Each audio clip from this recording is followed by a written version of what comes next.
Bai, ondala urtebete terdi gitxi gora bera, hain zuzen be, jaizetako jubilatuen bezkaizen, aurreratu jatesan dozen erdi bat pertsona, esanez, ia posible esan Durengon petanka pista bat behintzet eitea.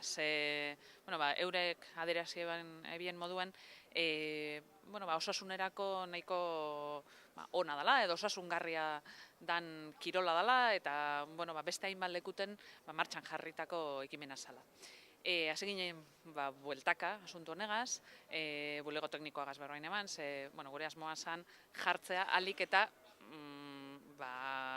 gertuen edo Durangoko zentrorari edo inguru honetan, ez?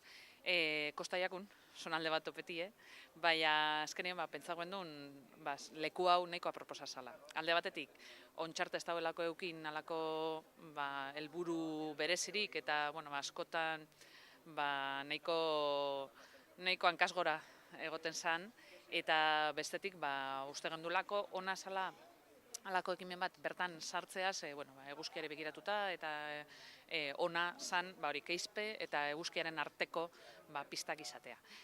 Hori guztia kontuan hartunta, gero ja bai pasatu genduen proposamena udaleko batzordetik, onartu egin zan, eta martxan jarri da, nahiko aurrekontu egokituagaz, nahi dut ez da oso altua, baina uste dugu oso diru gitxigaz lortu dugule helburu azken finean pare bat pista eukitea.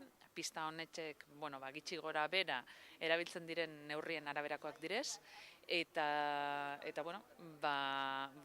erabiltzaileek esaten daben moduan nahiko egokixek direz, naizte oin komentatu are sentimetro bat falta izanaz larrarin doaz bolak, ez?